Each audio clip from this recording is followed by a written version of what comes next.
Okay, we are in our study slides, Chapter 8, Lesson 3, The People of Colonial Texas. Who were the men and women of Stephen F. Austin's first colony? Why did people come to settle in Texas during the Mexican national era? What contributions did women make to the settlement of Texas? Terms to know: challenge, a difficulty, a test of one's will, strength or ability. Pioneer, someone who travels to unclaimed territory to settle. Department, an administrative unit or division of land in Texas, similar to a territory. Benefit, to gain from, to be helpful or useful to. The old 300. Who were the men and women of Stephen F. Austin's first colony? The first 300 families who settled in Stephen F. Austin's colony are sometimes called the old 300. They faced special challenges or difficulties. This was because they were pioneers, or the first people to settle an area. Most of them were farmers. They were from Louisiana, Alabama, Arkansas, Tennessee, and Missouri. Austin tried to choose settlers with education and wealth. He thought they might be more dependable and less likely to cause trouble. The old 300 were part of a larger group of Americans who began migrating west in the early 1800s. At the time, many wealthy farmers from the South held enslaved African Americans. By late 1825, 69 of Austin's families were slaveholders. Jared E. Gross brought 90 enslaved workers to Texas. The family of Andrew and Nancy Robinson were possibly the first of Austin's settlers. They owned land that is part of present-day Brazoria, Washington, and Waller counties. They ran a ferry station, a hotel, and a saloon. Some of the old 300 had lived in Texas before Austin established his colony, but they moved to Austin's land after his arrival. Among them was Jane Long, who bought some land in Austin's colony and ran a boarding house in Brazoria. Another pioneer, Ayelet C. Buckner, may have been the first settler to build a house on the Colorado River. He joined Austin's colony and later served as a commander of the militia. Austin himself lived in the capital of San Felipe de Austin, about 1/2 mile from the Brazos River. He lived in a type of cabin called a dog trot and met many settlers and statesmen there. The people who settled Texas. Why did people come to settle in Texas during the Mexican national era? The Mexican government organized Texas into 3 departments or units. They were Behar, Brazos, and Nacogdoches. Austin's colonies were in Brazos. Most early settlers were farmers who would benefit or gain from the cheap land. Some settlers had wealth, but others came to Texas to escape debt. Many settlers were curious about Texas, and a new land appealed to their sense of adventure. In 1834, Juan de Almonte was sent by the Mexican government to count the population of Texas. Most Texans were Anglo Americans. A large number were African Americans, mostly enslaved. The majority of people in the Department of Behar were of Mexican ancestry.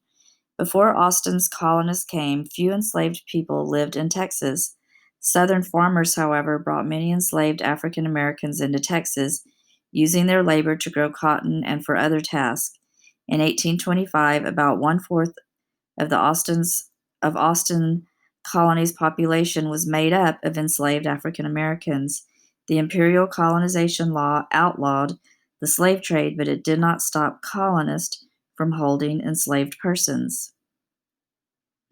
In 1829, Mexico passed a law ending slavery. Mexico became a refuge or a safe place for escaped African Americans from Texas and the United States. The law against slavery was not enforced in Texas. Still, it may have slowed the growth of slavery there.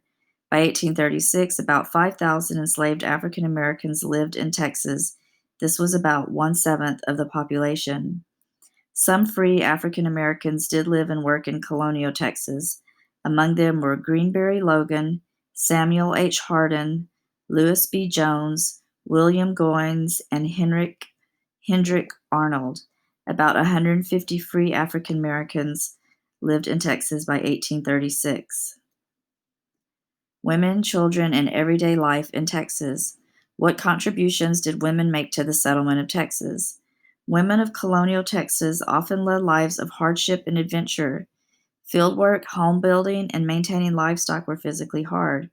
When men were away, women often did these tasks alone. Women had the added duties of having children and caring for them.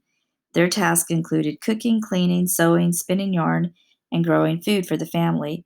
They did all this without running water and sometimes without good shelter. In colonial Texas, women had limited rights. They could not vote, hold public office, or serve on a jury. Enslaved women were denied their rights and their freedom. They worked with no pay. Slave trading was illegal in Mexican Texas, but did occur. Husbands, wives, and other relatives who were sold might not see their loved ones again. Mary Austin Hawley, cousin of Stephen F. Austin, owned lands on Galveston Bay. Her books and letters about Texas are a valuable record. Her writings helped educate readers in the United States about life in Texas at the time. Maria Cavillo grew up to become the owner of her father's ranch, Rancho de las Cabras, or the Goat Ranch. She married at age 17 and had 2 sons. After both sons died, she adopted 3 babies. Cavillo later separated from her husband. She used her skills to protect her land under the changing governments of Texas. She helped her neighbors build a granary, a sugar mill, and irrigation canals. Tamar Morgan arrived in Texas in 1832 as an enslaved worker. 2 years later, she bought her freedom and married Samuel H. Hardin, a free African American barber. She owned land in the town of Brazoria, an additional 100 acres of land, and 4 enslaved persons. The holding of enslaved persons by free African Americans was not unusual.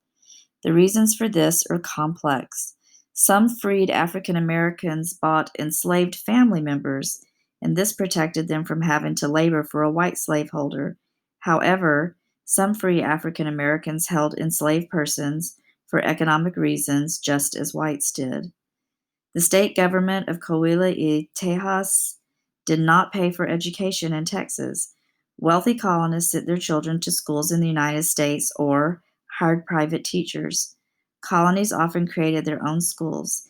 In 1829, the first settlement school for boys was opened in San Felipe de Austin by Thomas J. Pilgrim. Frances Trask opened a boarding school for girls in the mid 1830s. In present day Independence, her school, the Trask Seminary, was an 18 square foot log cabin. And that's all.